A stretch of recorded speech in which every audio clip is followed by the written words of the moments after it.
Season 4, Episode 34. My father's joined by John Vervaeke, a colleague of his. John is an associate professor at the University of Toronto. He teaches courses in the psychology department on thinking and reasoning, with an emphasis on problem solving associated with creativity, cognitive development with an emphasis on the dynamic nature of development, and higher cognitive processes with an emphasis on intelligence, rationality, mindfulness, and the psychology of wisdom. My father and John discuss how they know each other, the last time they saw one another, Christianity, power, perspective, atheists, religion, Heidegger, and more. This episode is brought to you by Self-Authoring. Self-Authoring was developed by my dad over the last 30 years with help from 2 other PhDs at McGill and Harvard. The Self-Authoring Suite is a series of online writing programs that collectively help you explore your past, present, and future. Selfauthoring.com has self-authoring modules which allow you to write out your past. They're great for trying to work through trauma. I do recommend writing about trauma at least a year after it's over so you don't re-traumatize yourself all over again. The Present Authoring program has 2 modules. The first helps you understand and rectify your personality faults. It's a bit brutal. The second helps you understand and develop your personality virtues. The Future Authoring program helps you envision a meaningful, healthy, and productive future 3 to 5 years down the road, and to develop a detailed, implementable plan to make that future a reality. Use code MP to get 10% off at selfauthoring.com. I hope you enjoy this episode.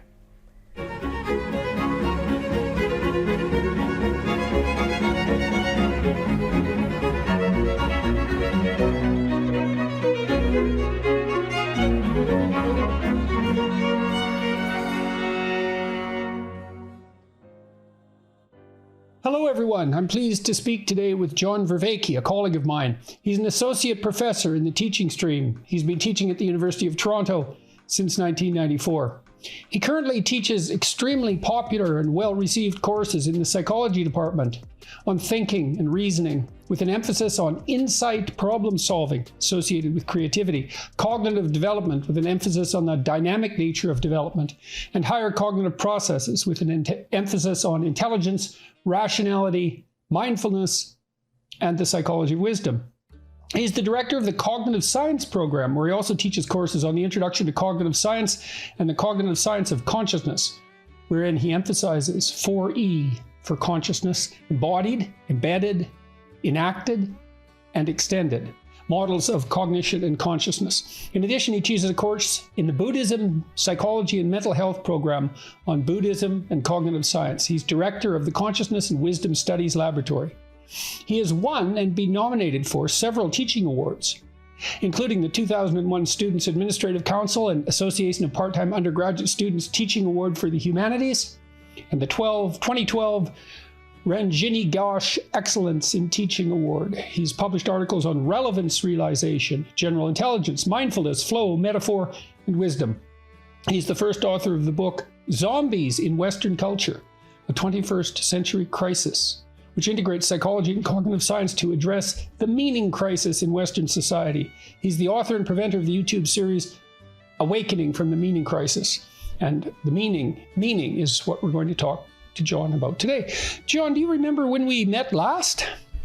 I think the last time we were physically present was in 2015. We were at a Mind Masters discussion, you and I.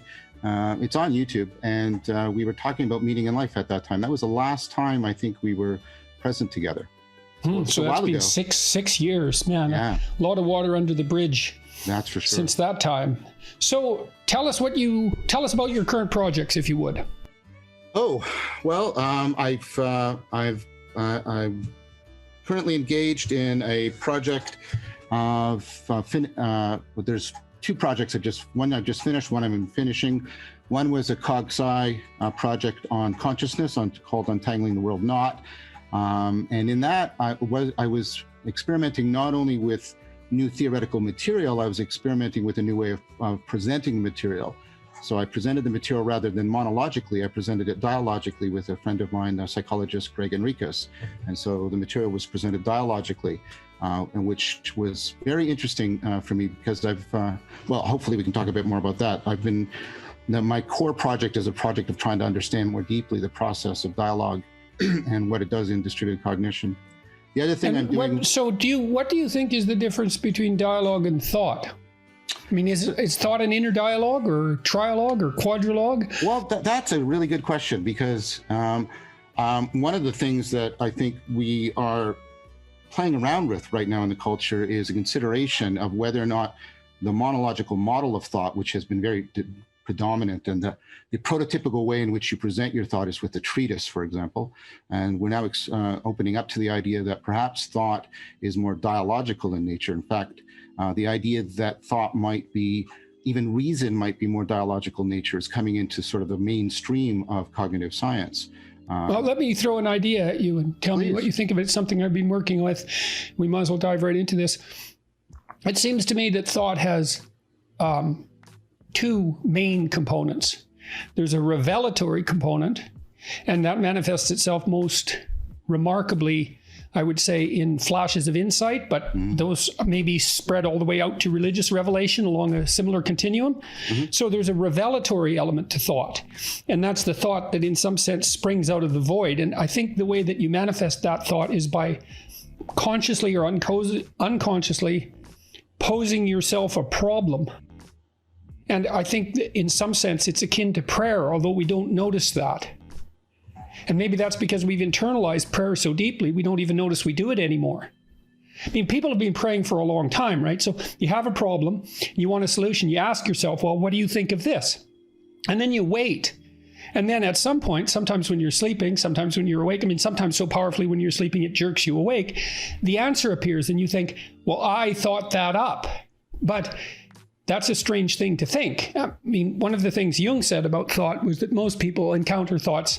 Nobody will ever find this quote, of course, because I'm sure I've modified it, but like they find a table when they walk into a room. It's just there. And then we attribute it to ourselves. But then there's the dialogical element where we take a look at the thought, or there might be the dialogical element if you're further along in the development of your thought. You take the thought and you subject it to a critical dialogue or trialogue or with inner avatars. So, okay, your turn, man. Yeah, that's great. So I think that's an important note.